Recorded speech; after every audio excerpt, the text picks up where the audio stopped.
Beleza. Pessoal, tudo bem com vocês? A gente vai gravar hoje a aula número 1 de gestão da produção. É o comecinho ali da apostila, né? Aí a gente vai passar hoje por um histórico da gestão da produção, o que que é produção, etc. Vou me apresentar, né, para quem não me conhece. Meu nome é Alisson, eu sou professor da Politécnica, já tem 2 anos, 3 anos, vai fazer 3 anos já.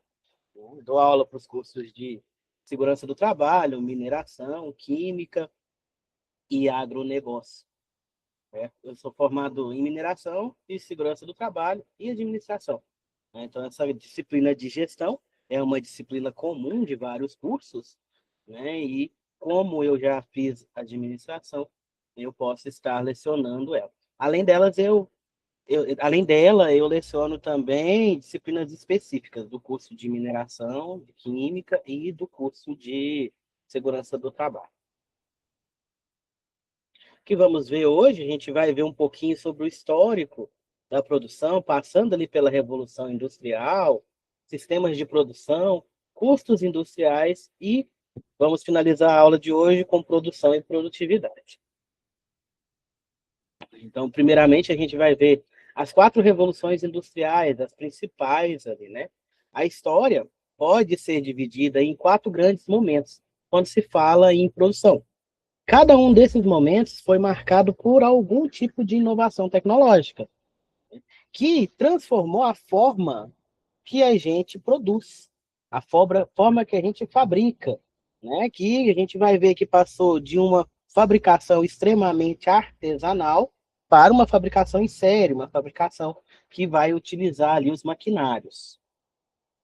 Então, a indústria 1.0, a era do vapor, né? Então, a gente tinha o tear que funcionava, né, a vapor.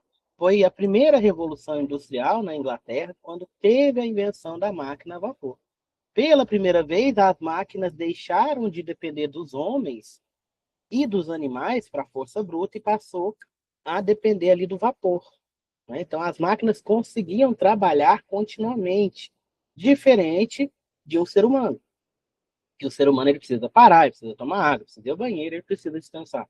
A máquina agora a vapor, ela consegue produzir o tempo todo, né? Então, apareceu ali o tear mecânico, que revolucionou a indústria, que aí começou a produzir em larga escala. Antes era tudo manual.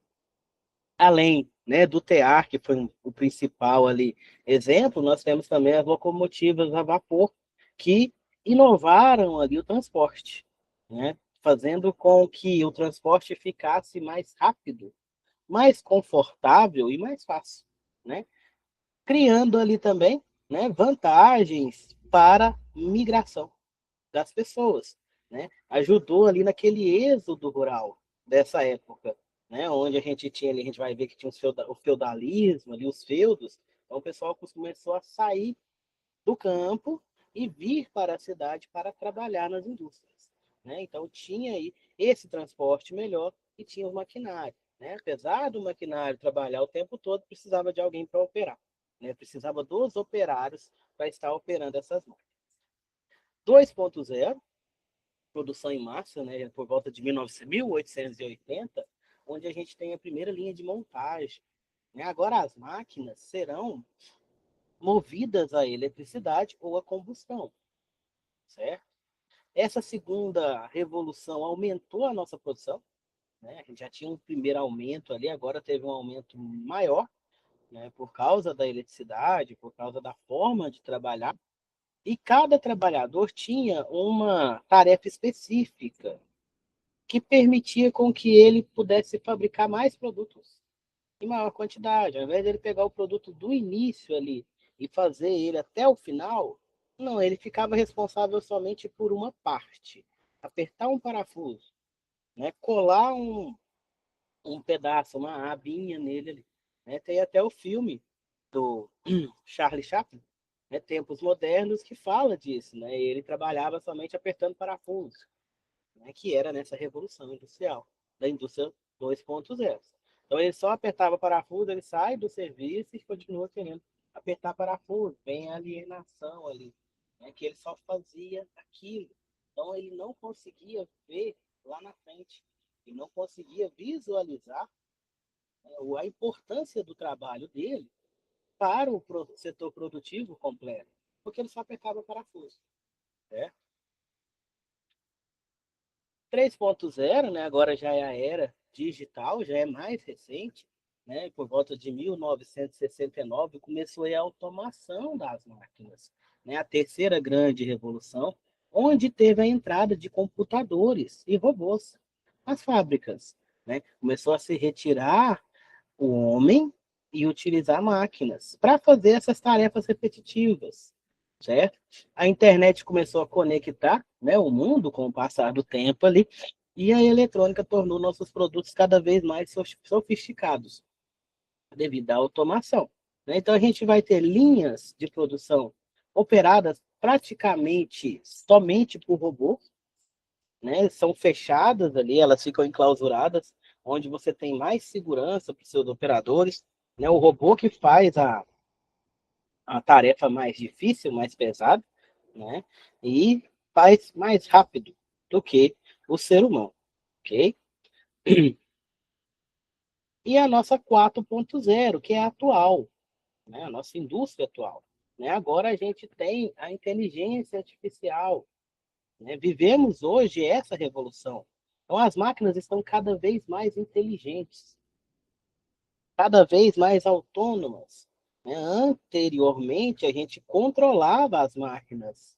Elas só faziam o que você dava como atividade para ela. Você programava ela para apertar parafuso. Agora, com a inteligência artificial, as máquinas estão pensando por si. Elas estão produzindo por si. Não precisa mais daquele operador ficar o tempo todo mandando a máquina fazer algo. Ela aprende sozinha e ela faz sozinha e toma decisões, né? Então, assim, nessa programação aí, a gente tem que tomar um pouquinho de cuidado, porque ela começa a tomar decisões. O que na 3.0, quem tomava a decisão era somente o ser humano. A máquina não tinha autonomia para isso. Né? Agora, na 4.0, ela já tem, ela já pensa, né? Não como um ser humano, né? Mas ela pega ali, faz uma avaliação lógica de tudo que ela tem de informação e toma uma decisão de acordo com a comparação das variáveis que ela tem, certo? Então, aqui agora, né, a gente vai ter exemplos aí, né? Por exemplo, essas empresas de e-commerce, né? Mercado Livre, né? Amazon, Shopee, né? Que tem robozinhos trabalhando no estoque, né? Estoque ali, aonde tem todo o material, todas as encomendas, né, que serão entregues, o robozinho vai lá e pega a encomenda que a pessoa foi buscar, né? Ele vai caminhando ali por códigos de barra, QR codes e acha ali, sobe na prateleira, pega o pacote e entrega para a pessoa. Porque agora ele já tem ali a inteligência artificial. Ele já consegue pegar, ok? Então vamos, né, falar um pouquinho aí da Revolução Industrial. Começou na Inglaterra. Por que que foi na Inglaterra? Porque a Inglaterra ela já tinha uma fábrica, né, uma fabricação em larga escala de tecidos. E também teve questões políticas. A Revolução Gloriosa criou um ambiente favorável para os negócios ingleses. Tinha os camponeses que migraram para a cidade, fornecendo mão de obra, saíram dos feudos e foram para as cidades, além dos recursos naturais. Essas máquinas a vapor, elas precisavam de carvão. Né? Então a gente tinha ali carvão para as máquinas e o próprio ferro para fazer as máquinas. Então por isso que a Revolução Industrial aconteceu na Inglaterra. Ela trouxe aí como impactos, né? Mudanças econômicas e mudanças sociais. Econômica, produção em larga escala, aumentou os lucros, não melhorou a economia. Né? Melhorou para os donos das fábricas, né? Porque o proletariado, que eram as pessoas que trabalhavam nas fábricas, ganhavam salários baixos, não equivalentes a seus trabalhos, né? Era diferenciado ali, o homem ganhava mais do que a mulher, Mesmo que a mulher trabalhasse 16, 18 horas por dia, ela ganhava menos por ser mulher.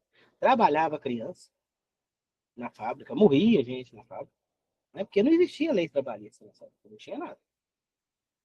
Surgimento ali de novas indústrias e novos mercados para essas indústrias, desenvolvimento do transporte através de ferrovias, né, locomotiva a vapor, e um crescimento acelerado das cidades devido a esse êxodo rural. O pessoal saiu do campo e veio para a cidade trabalhar.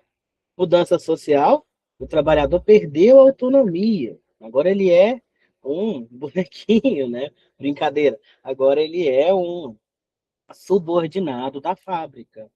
Certo? Então, assim, ele depende daquilo, ele depende do salário dele.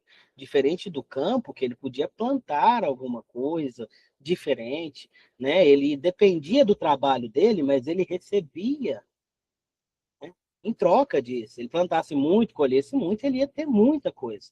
Aqui não, aqui se ele trabalhar muito ou pouco, ele vai ganhar praticamente a mesma coisa, ok? Jornadas de trabalho muito extenuantes, muito cansativas. Eles entravam de manhã cedinho na fábrica e saíam à noite, né? Salários e condições precárias e o êxodo rural massivo. Né? Que todo mundo começou a vir para a cidade com aquela ilusão que ia melhorar, que era melhor, que ia trabalhar menos por querer trabalhar na fábrica. O legado que a Revolução Industrial deixou para a gente, né, não foram somente coisas ruins, né? A gente teve ali um alto avanço tecnológico, porque foi quando começou a utilização das máquinas, então a gente teve ali um primeiro degrau para a revolução tecnológica, um aumento na eficiência produtiva, porque antes era tudo manufaturado, era tudo artesanal, então agora você tem um produto padrão, e que é feito de forma mais rápida.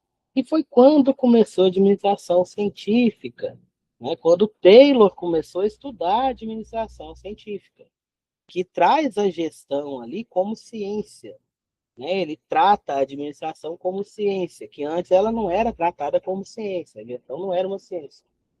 Então veio o Taylor, que a gente vai falar dele mais para frente, começou a estudar os tempos de trabalho, a forma de trabalho e como isso influenciava na produção. Foi quando apareceu a administração científica. Né? Foi quando ele pegou a administração e colocou ciência nela, colocou matemática nela. Né? Começou a medir, aí apareceu a administração científica. Né? Tem muitos historiadores aí que falam que a administração nasceu nessa época aqui, como ciência. Antes já existia, mas não era considerada ciência isolada, né? A administração estava junto ali com a história, juntamente com outras ciências. Aqui a administração de empresas, né, se separa do da história, né, das disciplinas gerais. Sistema feudal de produção, né, relembrando aí antes da Revolução Industrial, era marcada a Inglaterra pelo sistema de feudalismo, onde tinha, né, um senhor feudal que era dono de uma região e ele meio que arrendava as terras para as pessoas trabalharem nelas, que eram os camponeses. Certo? Então, o feudo era o local, o seu feudal era o dono, né, que ficava no centro ali.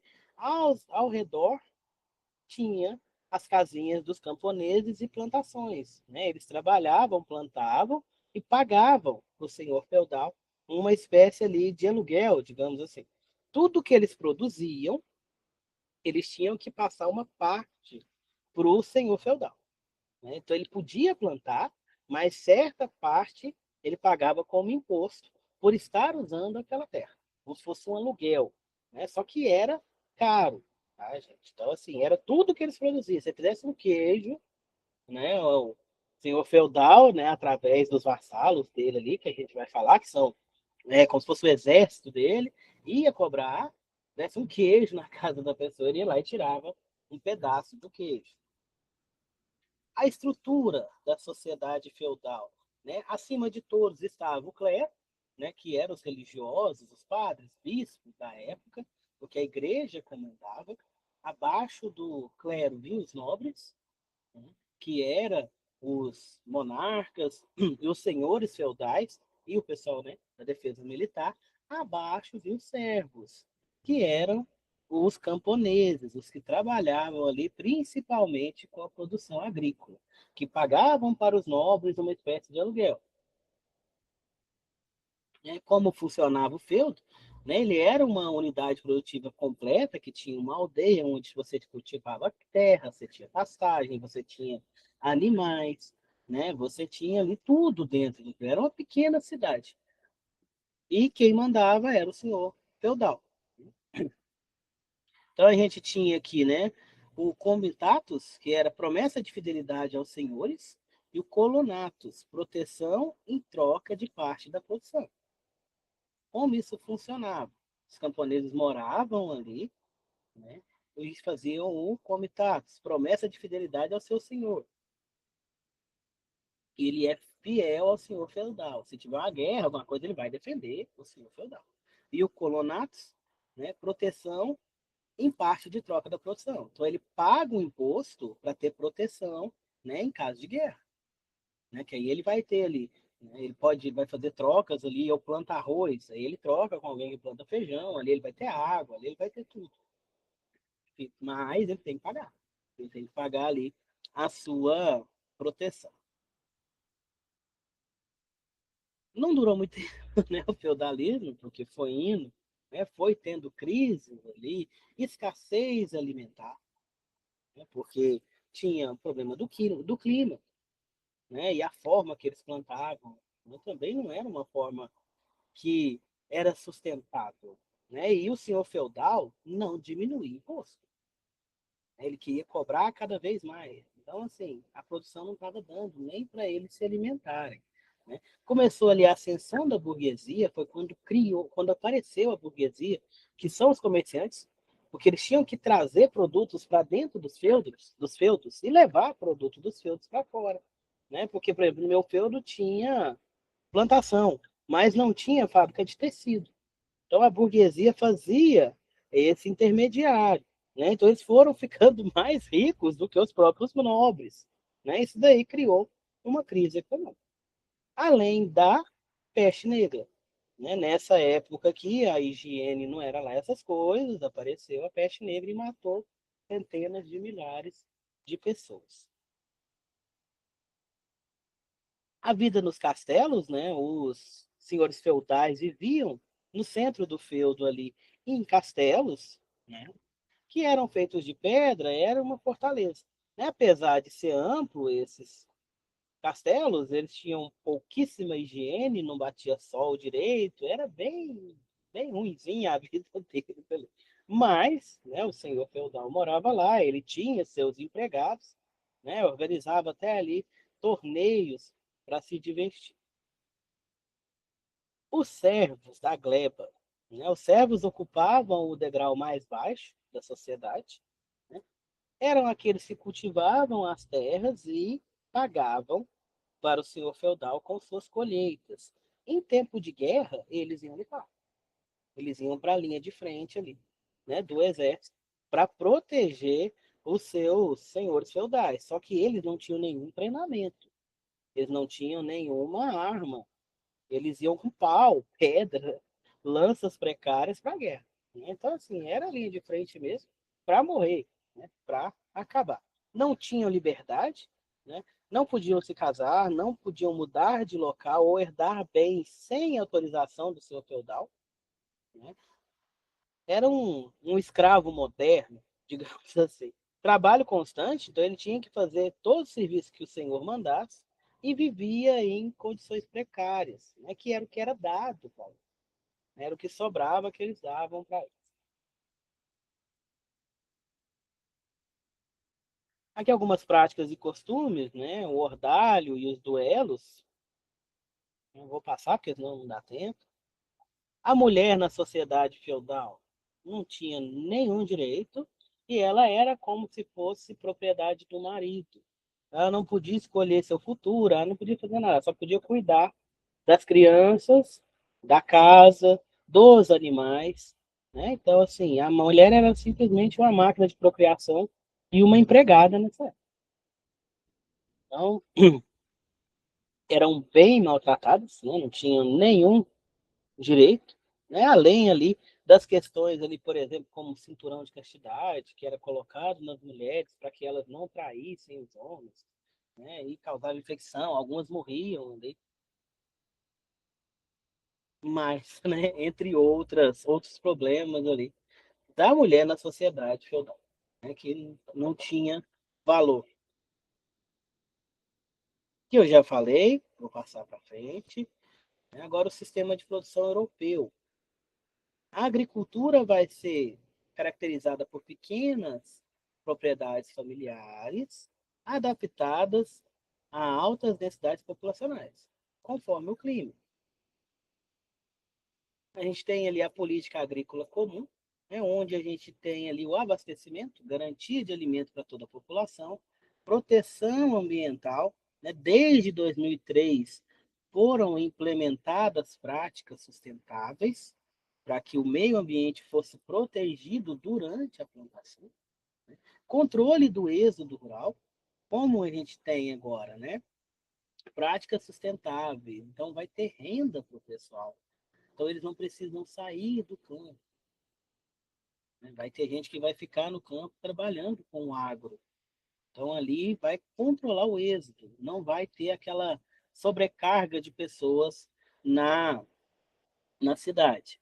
Consequentemente, a autossuficiência. Produzir o suficiente para alimentar as pessoas sem depender exclusivamente de importações, né? Sem depender de mercado, porque ali eles vão produzir e vão já se alimentar do que eles produzirem. Sistema de produção americano. No início do século XX, dois sistemas revolucionaram a produção industrial, que foi o Taylorismo, né, do Frederick Taylor, e o Fordismo, né, do Ford. Ambos estavam estudando ali a questão da administração, como aumentar a produtividade, como aumentar eficiência na produção, né? Mas eles não estavam preocupados nem um pouquinho com o bem-estar dos trabalhadores. Pelo contrário, estavam comparando os trabalhadores a máquinas. Então eles tinham ali, né, uma medição de tempo para medir quanto tempo que o trabalhador demorava para fazer certa tarefa. E eles visualizavam os movimentos que esse trabalhador fazia, para ver se ele não estava fazendo nenhum movimento que não fosse usado diretamente na produção. Então, se ele não fizesse um movimento ali que não estava sendo usado na produção, eles anotavam, não, peraí, não é assim que você vai fazer. Você está perdendo tempo. Né? Você tem que ser eficiente. Eles consideravam ali que a pessoa chegava 8 horas da manhã para trabalhar e ficava até às 5 e não ia fazer um xixi. Ficava ali o tempo inteiro trabalhando como uma máquina. Era assim que eles queriam. Porque o salário era a base. Então, quanto mais o trabalhador produzisse, melhor. Porque o salário era o mesmo. Independente se fulano fabricou mais ou se fabricou menos. Eles começaram a fazer esses estudos, só era diferente para mulher, tá, gente? Mulher e criança. Mulheres e crianças recebiam menos, né, e homens idosos também, do que os homens jovens. É que aí eles falavam que os jovens produziam mais, os idosos já produziam menos, então recebia menos. Comparação, né, do Taylorismo com o Fordismo. O Taylorismo veio primeiro, né, começou a estudar tarefa por tarefa, criou uma hierarquização rígida, né, supervisor. Quem trouxe essa ideia de supervisor, de gerente, de alguém para tomar conta da produção foi o Taylor. Né? Porque nos estudos dele, ele verificou que quando tem alguém observando o trabalho é feito de forma mais correta e mais eficiente. Então, ele criou o supervisor, né? O cargo do supervisor, do gerente, né? Que seja alguém para ficar de olho nos outros, na produção dos outros, para que garantisse que essa produção fosse contínua, né? Controle rigoroso do tempo. Então, ele queria ali, você tem que produzir 10 peças por hora. Então, controlava o tempo. O foco era na eficiência máxima, sem pensar no funcionário, né? Sem pensar no empregado, sem pensar até mesmo na qualidade. Ele queria uma produção alta em baixo tempo. Tiveram coisas boas, tá? Com o Taylor, somente coisas ruins, né? Uma das coisas boas que o Taylor, né, trouxe para a gente no livro dele de administração científica é a remuneração, né, ou gratificação por produção. Ele que começou a estudar isso daí. E se eu começar a pagar as pessoas não por hora, mas por produção, como é que vai ficar? Então, ele que trouxe esse conceito aí de remuneração por produção, ou gratificação por produção, para incentivar as pessoas a produzir mais. Você garante o salário base para ela e dá um extra por produção. Que aí a pessoa vai trabalhar com mais afinco, vai tentar produzir mais para ganhar essa gratificação. Certo? Fordismo, né? Veio um pouco depois do Taylor, né? E tem muitas ideias parecidas ali. O Fordismo criou a linha de montagem, a linha de produção, certo? Não é mais as pessoas que vão passando, migrando de estação em estação de trabalho, de tarefa em tarefa. As pessoas ficam paradas e quem passa é o produto. E cada um faz o seu serviço. Linha de montagem de carro começou nessa época aqui. Ford. Ford é a marca de carro. Então, essa linha de montagem foi criada para fabricar automóveis da Ford. Né? O chassi do carro, né, passa ali e vai sendo montado até o final. Começa ali só a carcassinha dele, aí vai colocando tudo, coloca porta, coloca banco, coloca tudo. Lá no finalzinho sai o carro pronto. Né? A linha de montagem fica parada. Quem movimenta é o produto. Né? Com isso você ganha tempo. Né? Diminui movimentação que não vai te trazer retorno nenhum. Funções específicas e repetitivas, né? Cada um faz uma coisa, fica parado ali, eu só vou apertar parafuso, eu só vou pintar, eu só vou colar alguma coisa. A pessoa fica parada, uma função específica. Então, é uma minimização de tarefas, não em quantidade. Não assim, não vai fazer pouco por dia, vai fazer uma coisa só, mas é o dia inteiro. Produção em massa. Como uma pessoa se especializava em uma atividade só, ela ficava expert naquilo ali.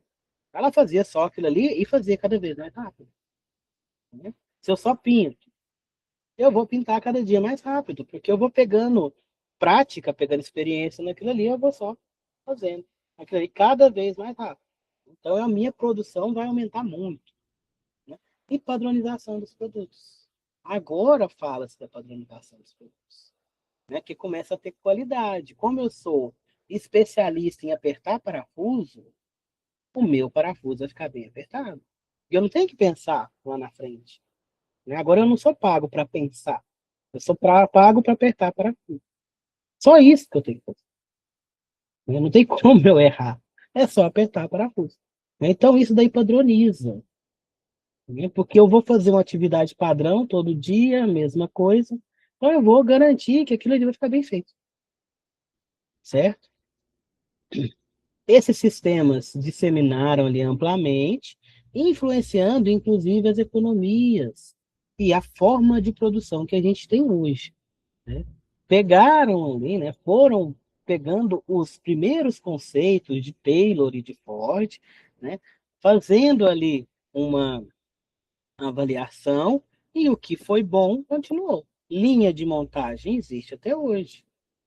Né? Foco na eficiência máxima, controle de tempo, existe até hoje. Então, assim, foram melhorando. Né? Depois do Taylor e do Ford, veio as outras eras, era da burocracia, de Weber, veio a era das pessoas, né, das relações, quando começou a pensar mais nos colaboradores. Atualmente a gente está na era tecnológica, né? Onde, além dos colaboradores, a gente coloca mais tecnologia nessas linhas de produção para aumentar a eficiência e melhorar a segurança para os colaboradores. Nessa época aqui tinha muito acidente. Pessoas perdiam membros ali, perdia mão, perdia braço, morria, né, porque eram máquinas pesadas, máquinas perigosas, né? E a atividade era feita com muita velocidade, muito rapidamente. Então, às vezes, quando eles esqueciam a mão ali, um braço, e iam embora, né? O trabalho ali tinha condições precárias. Agora, né, a gente passou ali por esse histórico da Revolução Industrial, né, como estava a indústria, como veio essa evolução da indústria, né, e vamos passar agora para noções de custos, custos industriais. Entender o que são esses custos é fundamental para qualquer negócio. Entender o custo da produção é essencial para que você consiga reduzir esses custos e aumentar a eficiência. O que é custo, pessoal? Custo é o gasto que você tem para produzir alguma coisa ou para prestar um serviço. Todos os gastos, certo? Esse custo precisa ser bem calculado, porque é através dele que você vai criar o seu preço, certo? Como é que eu vou criar o meu preço? O preço é como quanto que eu vou vender o meu produto. Eu preciso colocar todo o custo que eu tive, mais uma percentagem de lucro. Que eu preciso ter lucro, eu não vou trabalhar para não ganhar. Então, eu coloco ali a minha porcentagem de lucro. A junção do custo e do lucro vai dar o preço. Precificar é difícil, porque a gente precifica através de cálculos que são feitos com médias, com valores médios, porque a produção não é igual todos os dias, né? Nós vamos ver aqui mais para frente. A gente tem as capacidades, né? A minha fábrica tem a capacidade instalada de produzir 3.000 peças por hora. O que significa isso? Capacidade instalada é a capacidade que a minha instalação consegue produzir sem parar, com tudo certinho, durante um certo período de tempo. Essa capacidade instalada, ela não é a capacidade real da minha instalação. Ela é o máximo do máximo do máximo que eu conseguiria atingir se tudo tivesse funcionando às mil maravilhas. Então, não é essa capacidade que a gente utiliza para calcular custo. Tá? Essa capacidade instalada é para a gente saber o quanto que, assim, o máximo que eu poderia, em algum dia, sonhando, produzir. Ok? Nós temos a capacidade nominal. O que é a capacidade nominal? A nominal, eu já vou considerar fatores como, por exemplo, horas de serviço e paradas programadas. Certo? Então, a minha empresa tem uma capacidade instalada, se ela funcionar 24 horas por dia sem parar para nada, de fabricar 3.000 peças por hora. A capacidade nominal, eu vou levar em consideração jornada de trabalho. Ah, mas ela pode rodar 24 horas por dia. Pode, mas teremos paradas programadas, paradas para manutenção.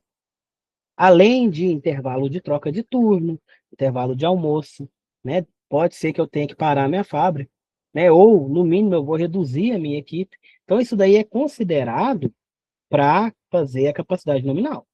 Ela é mais próxima da capacidade real, né? Então, ali, ó, fazendo os cálculos, de 3.000 peças por hora, caiu para 2.000, que seria a minha capacidade nominal.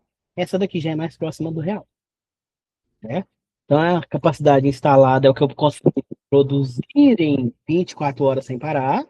A nominal, eu considero as paradas programadas e a jornada de trabalho. E a gente tem a capacidade efetiva, que é a que realmente aconteceu. O que é essa efetiva? Ali eu já vou considerar também as paradas não programadas. Essa daí, gente, a gente só consegue calcular ela depois que já passou o mês. Que aí eu vou colocar também as paradas não programadas. Né? A máquina quebrou, parada não programada. Vai parar e fazer. Ou faltou matéria-prima, parada não programada. Se ficou parado, não produziu. Então aí, na hora de eu pegar e fazer o cálculo do meu preço, eu vou colocar o custo que eu tive para produzir.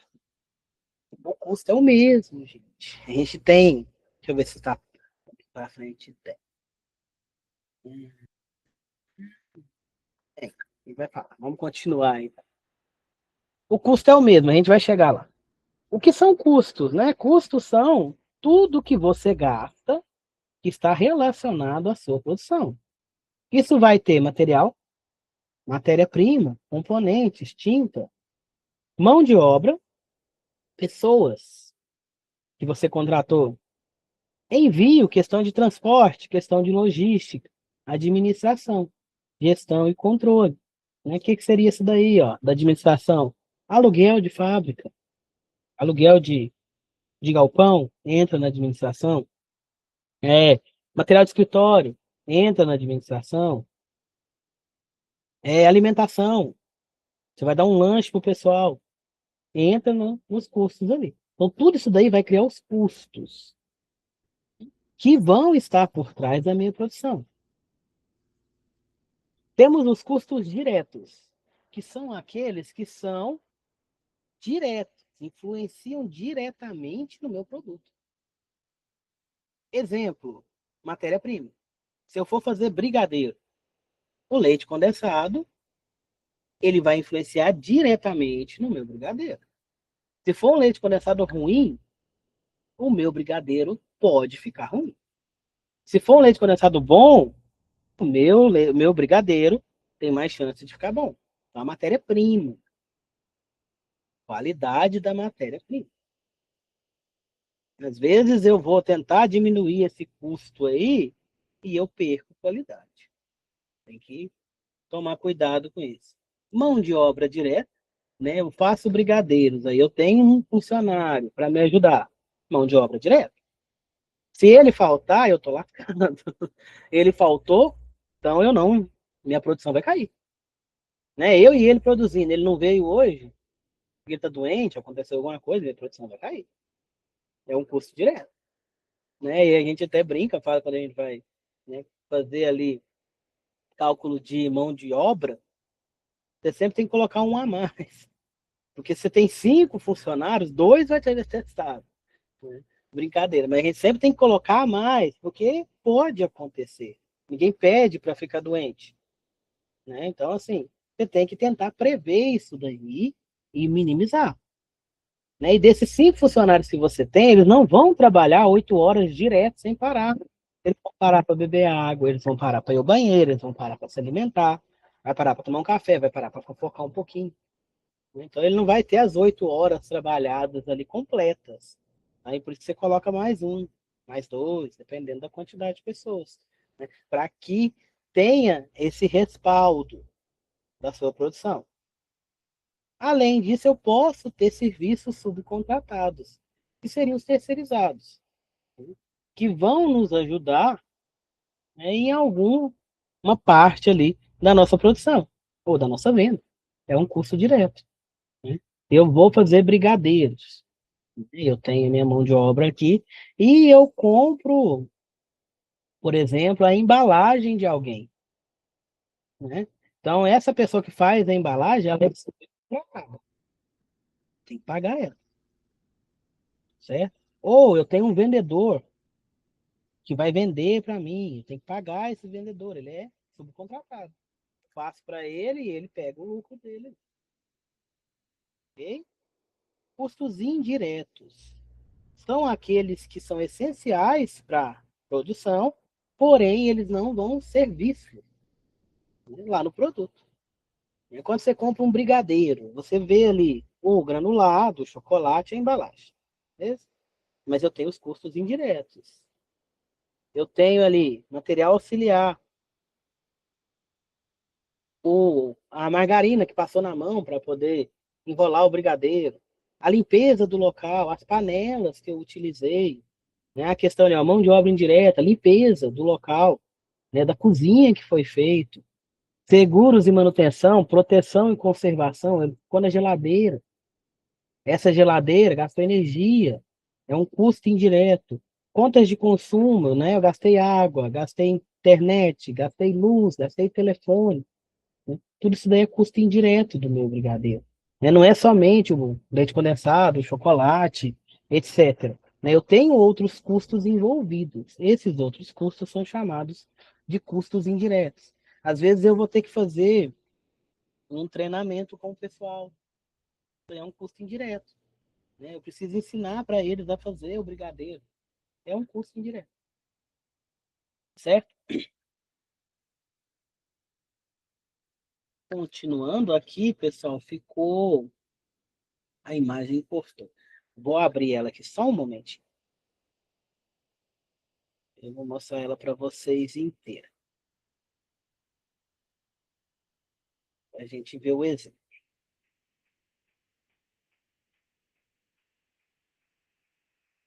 Vou trocar a tela.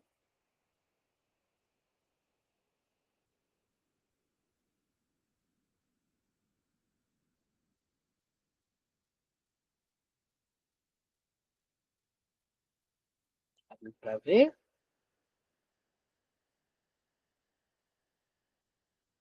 Tá, né? Então vamos lá.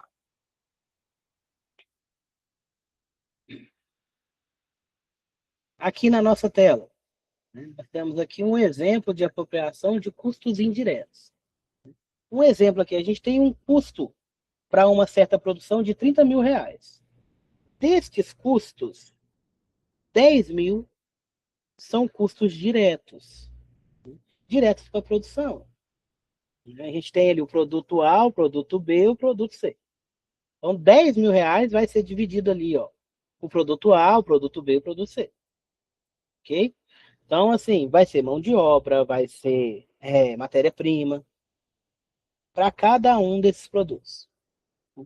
Esse direto é direto do produto, né? Se eu vou fazer brigadeiro, beijinho e cajuzinho, então esses diretos. O brigadeiro vai ser o custo do chocolate, do leite condensado, né? Pro beijinho, o custo do coco. Pro cajuzinho, o custo do amendoim. Vocês podem ver aqui, ó, que tá o direto diferente, ó. Para o produto A foi 3 mil reais.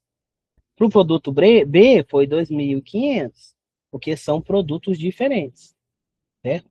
E isso aqui eu só vou considerar o custo direto para fabricar esse produto. Para o produto C, 4 mil. Agora o indireto. O indireto eu preciso fazer um rateio. Né? Como assim? Eu preciso diluir esse custo indireto em todos os meus produtos, em toda a minha produção. Certo? Como é que eu faço isso? A gente divide de acordo com o custo total, né? O custo direto de cada produto. Aquele produto que tem um custo direto maior, consequentemente, eu vou colocar um indireto com uma porcentagem maior. Aquele que tem um custo mais baixo, consequentemente, eu vou jogar o custo indireto mais baixo. Porque, lembrando, esse custo vai compor o meu preço.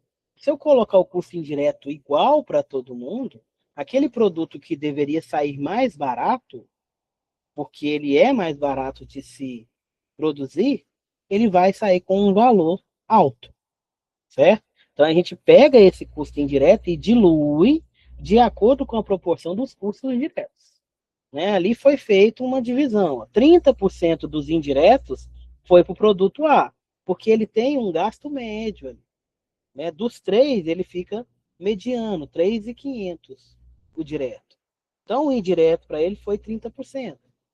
30% dos 20 mil custos indiretos. Então, 30%, 6 mil. Então, o custo aqui do produto A vai ser 3.500 mais 6 mil. Então, eu tenho como custo do meu produto A 9.500. Ok? O produto B, 2.500 era o direto dele, é o mais baixinho, então eu joguei 20%. Okay? Então, 20% do custo indireto dá 4.000. Então, o custo total desse produto B vai ser 2.500, que é o direto, mais 4.000, que é o indireto. Então, 6.500. Ficou abaixo do produto A, que ele é o produto mais baratinho. E o produto C, que é o mais caro, 4.000 aqui, o amendoim está mais caro que chocolate, eu joguei 50%. 50% dos indiretos. 50% de 20.000, 10.000. Então, meu produto C vai ter um custo total de 14.000. E eu vou considerar isso daqui para precificar, para colocar o preço. De cara, a gente já vê que o produto C vai ser o mais caro e o produto B vai ser o mais barato. Porque eu diluí o custo ali de uma forma mais harmoniosa entre os três produtos, para não ter divergência na hora de colocar o preço. Certo? E vocês podem talvez me perguntar, mas professor, o indireto está o dobro do direto. Mas é assim mesmo, tá? Muitas das vezes acontece isso, porque são muitos custos indiretos. E é onde muita gente erra na hora de empreender, na hora de abrir empresa, de administrar, porque não leva em consideração os indiretos ou não levanta eles de forma correta. Levanta ali, né? Às vezes lembra de levantar, quem está fazendo brigadeiro, levantar o gás, mas não pensa na depreciação das panelas, né? Na depreciação dos utensílios. Que hoje eu tenho uma colher de pau para fazer o brigadeiro, amanhã ela quebra. E eu não usei, eu não pensei nisso quando eu calculei o custo. Então, é um custo que vai chegar na minha empresa, minha fábrica de brigadeiros, e não vai ter como eu pagar, porque ele não foi previsto ali nos indiretos. Que a gente tem que prever a depreciação dos produtos, das máquinas, certo? Dos utensílios. Né? O que que é isso? Uma hora vai quebrar. Né? Eu uso, por exemplo, uma panela, com o tempo, essa panela não vai servir mais para mim. Daqui a algum tempo, eu vou ter que trocar essa panela. Então, eu tenho que diluir esse custo dessa panela a partir de hoje. Para lá na frente, na hora que ela quebrar, eu já paguei o custo dela. É a mesma coisa a colher. Se acontece de eu não colocar ali no indireto e quebra, eu vou ter que tirar do meu lucro para pagar. E nisso meu lucro abaixa. Porque eu não vou, não é custo direto, é indireto. Eu não calculei, eu não previ ele, então eu retiro da onde dá para retirar. E o único lugar que dá para retirar é o lucro. Porque o custo eu já recebi e já paguei. Tudo que eu estava devendo. Certo? Então, sempre, né, pensar nesses custos indiretos. Né? Que às vezes a gente só vê o custo direto. Eu vou trabalhar no lugar e falo, nossa, o cara tá milionário, ele ganha dinheiro demais. Porque ele só gasta aqui, ó. Desculpa. Ele gasta 50 centavos para fazer um brigadeiro e tá vendendo ele a 2. Mas aí você só vê o custo direto. Você não vê o restante. Você está vendendo ele a 2, o custo dele deve estar mais ou menos 1,20, por aí. É que coisa artesanal, o pessoal costuma jogar 100%, né? Pode ser R$ 1, se ele calcular direitinho. Mas não chega mais do que 100%. Até os produtos artesanais, eles já estão baixando aí essa percentagem de lucro. Antigamente era 100%. Atualmente, a não ser agora com o tal do gourmet, né, que tudo agora é gourmet, que eles estão jogando preço lá em cima, né, outras coisas aí artesanais, principalmente de culinária, né, o pessoal usava muito 100%, agora eles já estão começando a baixar um pouquinho por causa de concorrência, certo? Espero que vocês tenham entendidos aqui a forma de separar esses custos diretos e indiretos, né, no nosso no nosso produto para a gente poder precificar. Né? E eu tenho ali o meu custo, agora eu jogo a minha margem de lucro. Né? A minha margem de lucro eu vou escolher por porcentagem.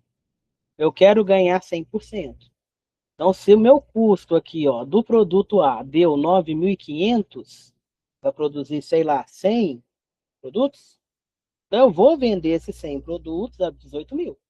Se eu quiser uma margem de lucro de 100%, aí eu vou dobrar. Se eu quiser uma margem de lucro de 50%, aí aqui deu 9.500, eu jogo mais 50%, que aí vai dar 14 alguma coisa, né? Então aí eu tenho a minha margem de lucro. Aí a gente coloca de acordo com, né, o produto que você está produzindo. Quando é revenda, costuma ser 30%. Eu vou revender, então eu compro e jogo 30% para eu pegar a minha parte. Né? E vai mudando. Aí eu tenho que ver também, né, que eu fabriquei. Eu vou passar para um representante vender ou eu vou vender? Se eu for vender direto para o consumidor, eu consigo uma margem de lucro maior. Eu consigo ali 70%, 80%. Agora, se eu passar por um intermediário, essa taxa vai ser diluída entre eu e ele. Esse lucro vai ser diluído. Ao invés de eu ter 70% de lucro, eu vou ter 40%, ele 30%. Porque ele tem que ter o lucro dele, porque ele está trabalhando, ele está vendendo. Certo? Agora, se eu faço o marketing da minha empresa, eu que vendo, aí fica tudo para mim. Aí o marketing entra aqui como custo indireto. Aí aumenta o meu custo também. Por isso que tem muita gente que fabrica e não vende. Entrega para alguém vender. Porque teria mais custo, teria que contratar mais mão de obra para fazer a venda. E talvez não seja interessante ou a pessoa não tenha o dinheiro para investir naquele momento. Então ela faz e entrega para alguém vender. Ela fica com a margem de lucro menor, mas é garantida aquela margem de lucro dela. Ok? Vou voltar aqui o slide.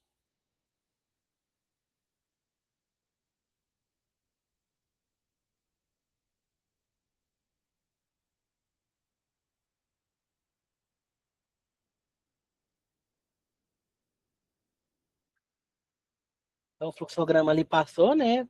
Falando ali dos custos de, diretos de 10 mil e indireto de 20 mil. Agora, a gente viu custo direto e indireto, nós veremos agora custo fixo. O que é o custo fixo? Vamos lá. O nome dele já fala, é fixo, ele não muda. Independente se eu produzir ou não, independente se eu vendi ou não, ele é fixo. Todo mês eu tenho que pagar ele. Não varia com a produção ou com as vendas. Exemplo de custo fixo, gente, aluguel. Se a minha fábrica não é minha, o aluguel eu tenho que pagar todo mês. Mesmo que eu dê férias coletivas para todo mundo, o aluguel está lá. É um custo fixo. Segurança e vigilância, mão de obra, é custo fixo. Até um certo ponto, mão de obra é custo fixo, tá? Pode ser em algum momento que parte dela se torne custo variável. Mas se são empregados fixos, que têm um horário fixo de trabalho, a remuneração fixa deles é um custo fixo. O salário deles é fixo. Ok? Aí, se tiver que fazer hora extra, aí já não é custo fixo mais. A gente vai ver ali na frente que vai ser um custo variável. Né? Manutenção das máquinas é custo fixo. Serviços básicos, como água, energia, telefone. Né? Esses serviços básicos, eles dão uma variadinha com a minha produção também. Então, tem alguns setores que eu não posso considerar, por exemplo, a energia como custo fixo. Eu considero ali, quando eu pego a conta de energia, vem ali um custo fixo, né, de instalação, digamos assim, de, como é que fala? Eu esqueci a palavra, gente. De você ter disponibilidade. Você tem uma taxa de disponibilidade. Aquilo ali é fixo. Mas aí a seu consumo vai ser de acordo com a sua produção. Se eu produzir mais, eu vou gastar mais. Se eu produzir menos, eu vou gastar menos. Essa questão de água e energia depende, tá, gente? Uma parte é fixa, a outra não. A outra é variável, né? Se a minha fábrica precisar. Agora, por exemplo, eu vou fazer brigadeiro só durante o dia, né? Vou mexer na mão. Eu não vou gastar energia elétrica, vou gastar gás. Aí, talvez a minha energia elétrica pode ser fixa aqui. Vai ser somente a iluminação ali, né? Ou somente para ligar um telefone, alguma coisa, assim, tá?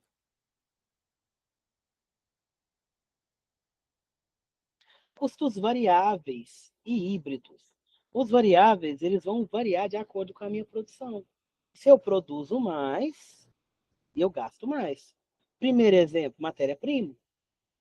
Né? Se eu for fazer 30 brigadeiros, eu vou gastar uma lata de leite condensado.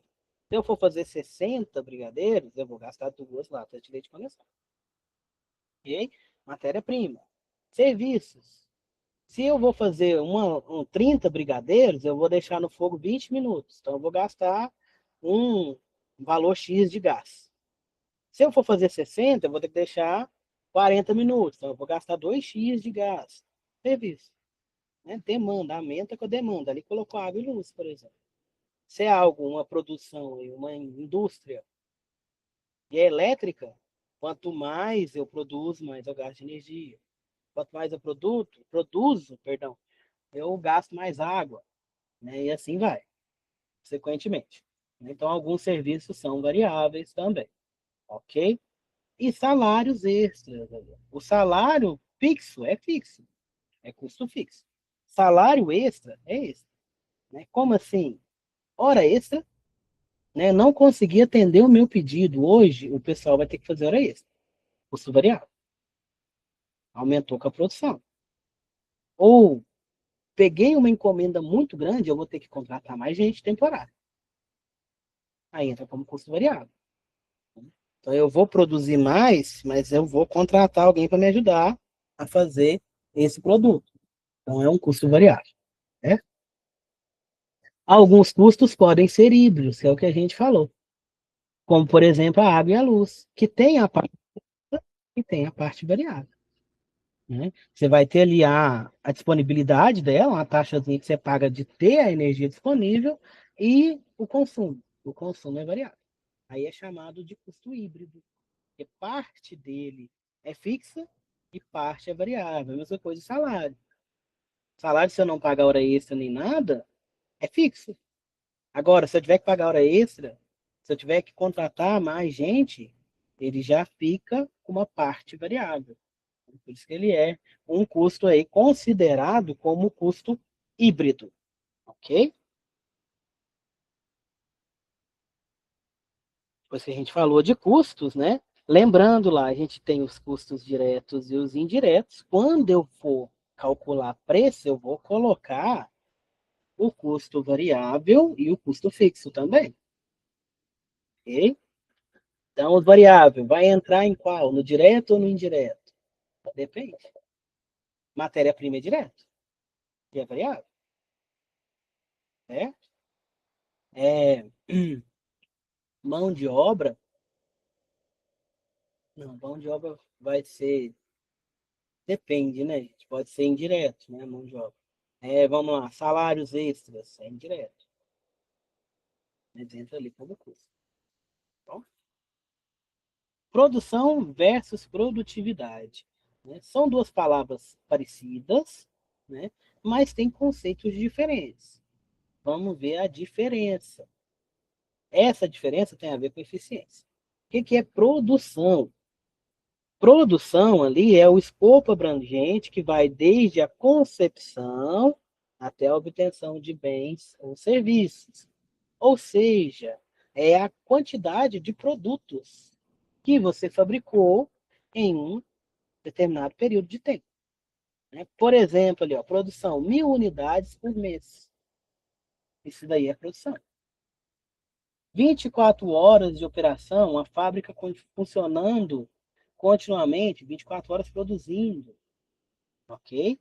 50 funcionários trabalhando na linha de produção, são números da produção, certo? São valores. Aumentar a produção nem sempre está relacionado com o aumento da produtividade.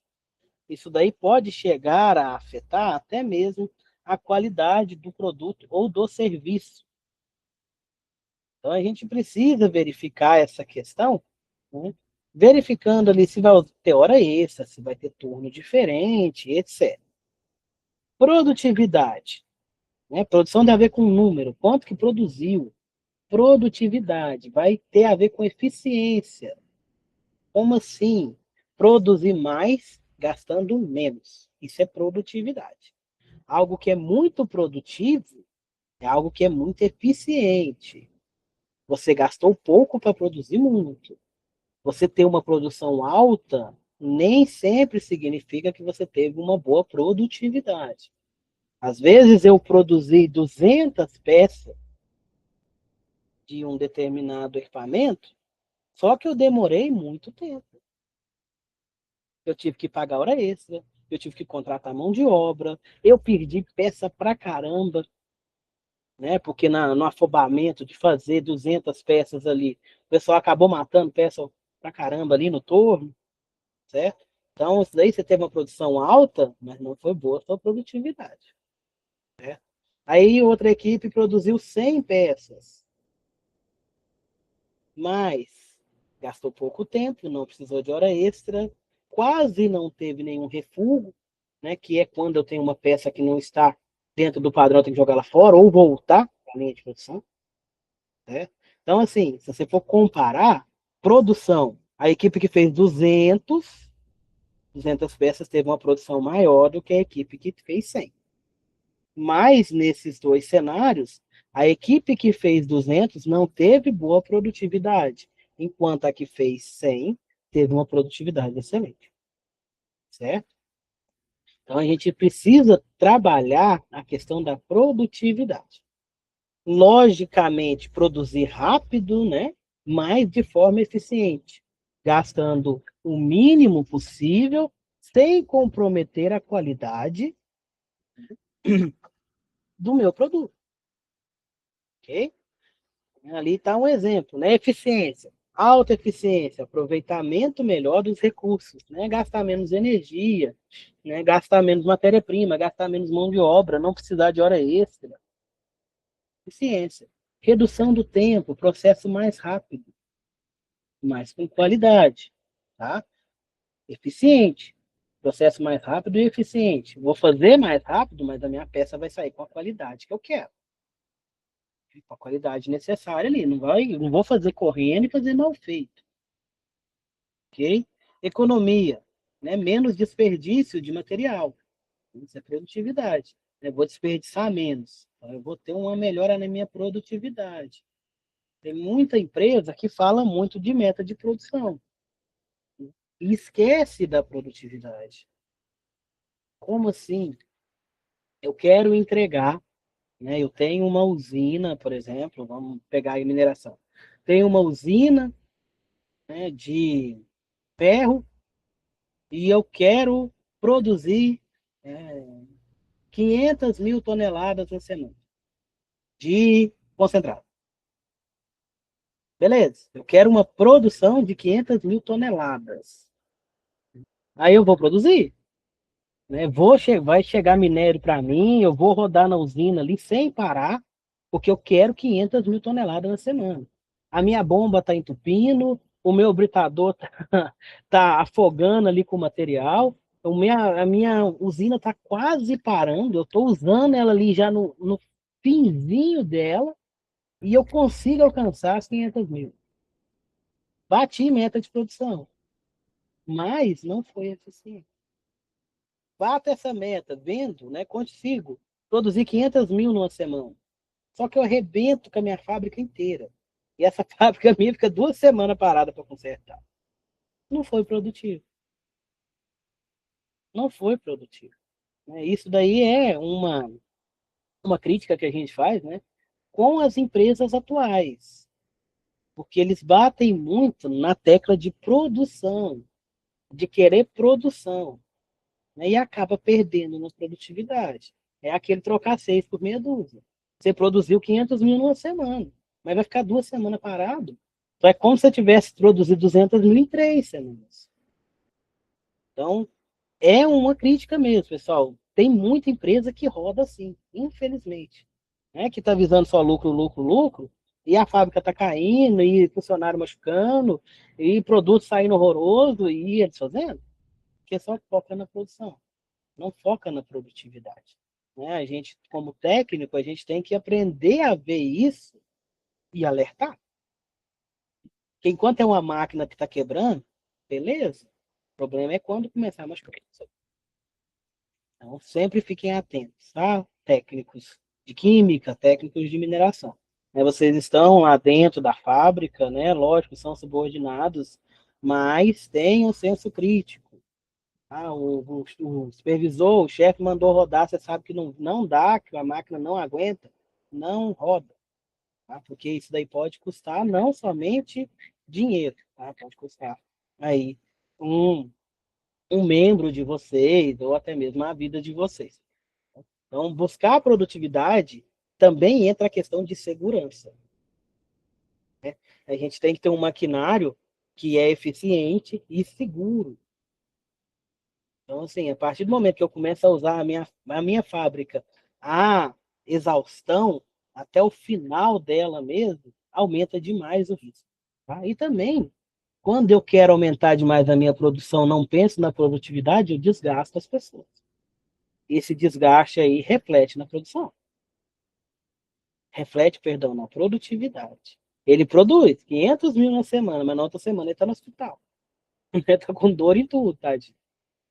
Então, né, equilibra aí, gente. Equilibra. Produtividade é melhor que produção. Gestão de processos produtivos. Né? A gestão desses processos aí traz para a gente algumas ferramentas que a gente pode usar diretamente na nossa produção. Né? Essas ferramentas são mais voltadas ali para a melhoria contínua dos meus processos, certo?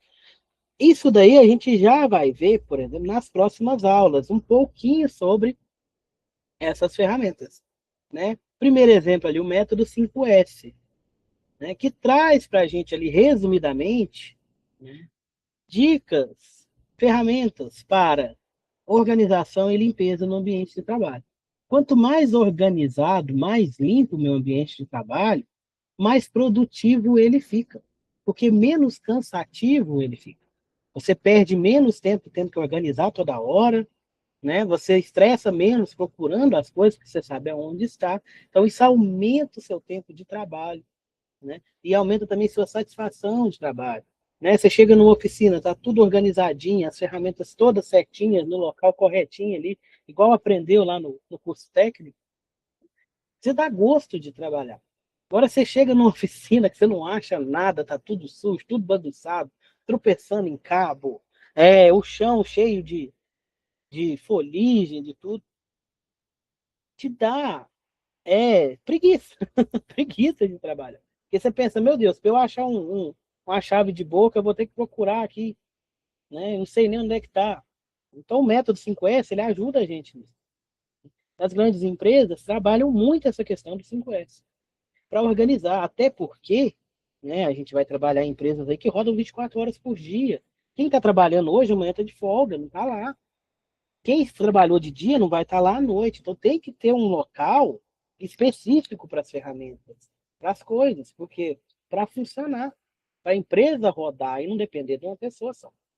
A gente vai ver mais a fundo aí o 5S.